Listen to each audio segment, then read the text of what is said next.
আসসালামু আলাইকুম বন্ধুরা। তো আমি এখন আছি পানবাড়ি মসজিদে, যেটা খুব পুরনো মসজিদ। এই মসজিদে সামনে আইসা মানুষে বাচ্চাদের চুল ফালায়, আরও মেলা মান্যত করে এই মসজিদের জন্য। আমার পাশেই আছে এই মসজিদটা, আর ওইদিকে আছে কুয়া। তো দেখতে পাচ্তেছেন আমি মানে অনেক দিন থেকেই আসার মানে এখানে আসার একটা আমার আশা ছিল।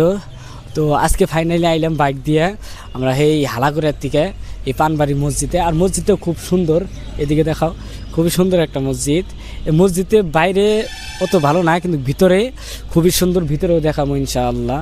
তো এই যে হচ্ছে এটা হচ্ছে কুয়া, আর ওই যে ওখানে ছাত্ররা পড়াশোনা করতেছে, সাইডেও আছে মাদ্রাসা, এখানে মাদ্রাসা। তো আমরা এখানে মাদ্রাসাতে আইছি পরীক্ষা দেওয়ার জন্য। তো আসেন একটু ভিতরে দেখাই মসজিদের ভিতরে কীরকম।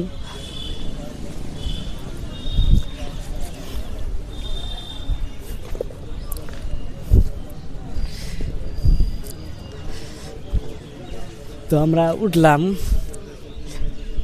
তো উঠে দেখি এখন মসজিদের ভিতরে কীরকম দেখা যায়। এই ছাত্রগুলো পড়াশোনা করতেছে। তো ছাত্র জীবনগুলো আমরা খুবই মিস করি, খুবই আমরাও পড়াশোনা করছি। তো খুবই ছোটো একটা মসজিদ, ওইরকম একটা বড় না।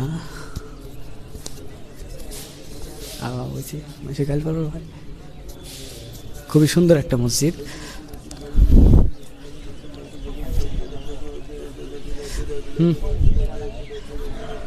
তো আজকের ব্লগটা এই তোরই, আশা করি সকলেরই ভালো লাগবে। তো অবশ্যই লাইক শেয়ার করে দেবেন ইনশাআল্লাহ। আল্লাহর ঘরটা।